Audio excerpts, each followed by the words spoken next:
Episode 44. Do not obey me. I'm going to blast this monster. Unzu's not a monster, said Chadzini, he's our pilot. Bai Fij's automatic remained trained on the Traz. That pilot is killing the Shaajis. Metallic clangs, screeching and screaming had risen him from his light sleep inside the dustbin, the freighter's crew quarters. Like Bai, his instinct and training compelled him to grab a weapon before running down the central corridor, toward the commotion. When he met Bai, they had both reached the door of the skipper's quarters from different sides. Furniture had been dragged from the dustbin, repeatedly smashed into corridor walls, then abandoned on the path. Bent metal rods left pointy ends. Then the trail turned bloody, first drops on the floor, then red smears along the walls. A red imprint of a human hand covered the skipper's quarters door mechanism. Cha and Bai exchanged glances, then, weapons at the ready, entered. Linuka Omga had nearly vanished, one leg spasming defiantly, into the silicate hulk that was Unzu, his grey body mass enveloping the Shaajis. Tell it to drop her. I can't talk to the Traz, said Cha. What? How do you communicate with your pilot then? We don't. Only the Shaajis can. Every muscle fiber in his finger urged pressing that trigger, but the projectiles could hurt Linuka too. We got to do something, Zini. This is our ward. We're not letting her die without a fight. A fight. The Traz body showed bulges where it enveloped Linuka Omga, but the grey surface was smooth. No spikes. No translucent tips. He's not aggressive, said Cha. Whatever he's doing, he doesn't want to fight. He lowered his automatic and gestured Bai to do the same. N reads, I hope you're right about this. The spasms stopped. A hole appeared on Unzu's main body mass, approximately where Linuka's head must have been buried inside the silicate rock. He's keeping her alive. Why did she struggle then? Asked Bai. This does not look like a friendly embrace. I don't think Unzu grabbed the Shaajis and pulled her in here to fight her. If he wanted to kill her in her sleep, he would have done so. Isn't she immortal? What if they fought all along that trashed corridor? Because she refused to die. Bai had a point. Traz's strength was legendary, but maybe Linuka's powers could prove to be a match. But why assault her? Why now? He shook his head. Unzu saved her life once by protecting her from harm using his body. Maybe he's helping her again. Protecting her? Asked Bai. From what? The Traz bulge flattened, the grey silicate splitting, revealing a face.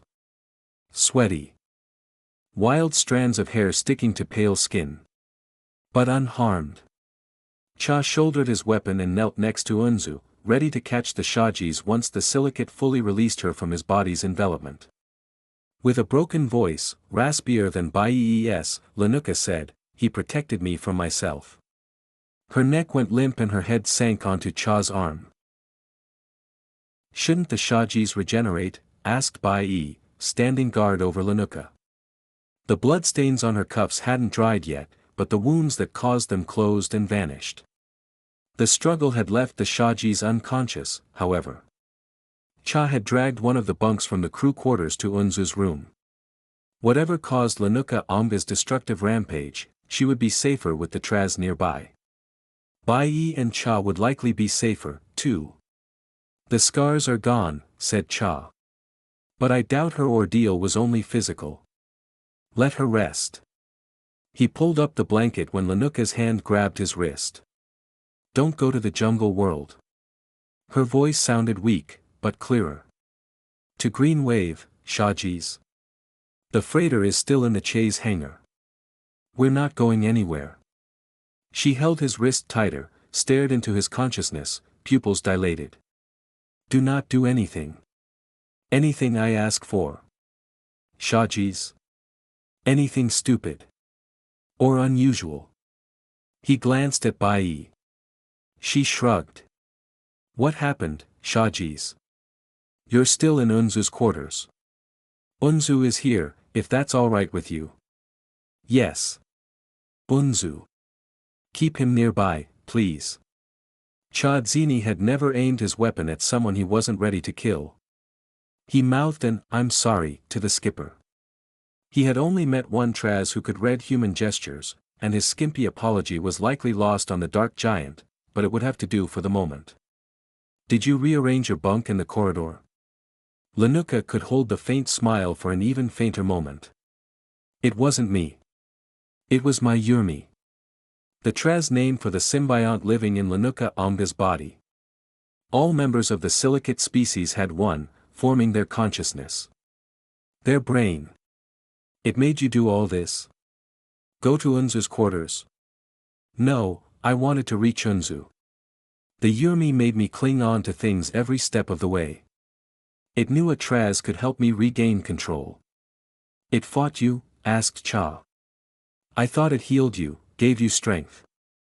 It remembers my youth at the Traz court, when I was taught how to balance the Uurmi's healing effects with its desire to replace my human consciousness. The bond between all silicates, or their Uurmis, remained a mystery for Cha, despite having fought alongside the Traz in past conflicts. It seemed intimate, and he never wanted to pry. Tactical concerns were more immediate.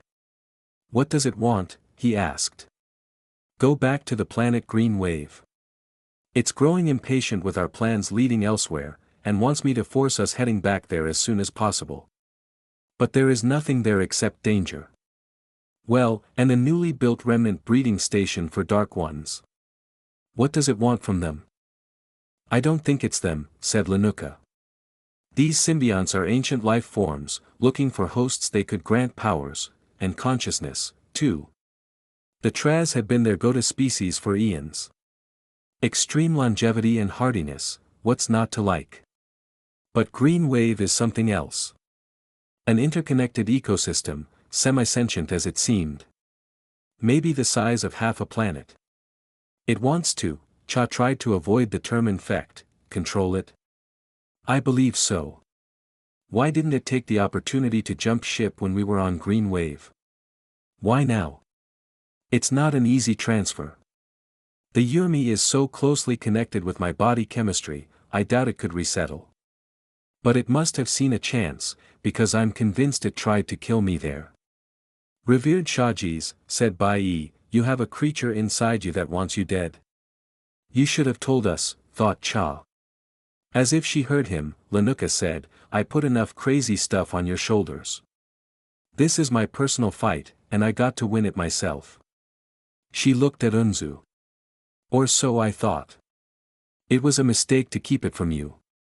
But this has been my life for as long as I can remember. The Uurmi used to attempt to take over only if there was any danger. Now it's becoming more frequent. You are in danger, said Cha. The assembly is doing everything they can to keep you away from Omek Cha. And now your own symbiont wants to drag you to this green death trap. Stand me up, please, said Linuka. Cha helped her up from the metal floor. She gestured that she could stand on her own, but needed a moment to appear steady. We'll stick to the plan. No more loose ends. We're going to Prral. Cha nodded. It'll bring some much-needed closure, Shaajis. Yes, Linuka said, closure. But there's something else we're seeking in the Prral system. The system? Off-planet? Asked Cha. Linuka nodded. Yes. Causality bombs.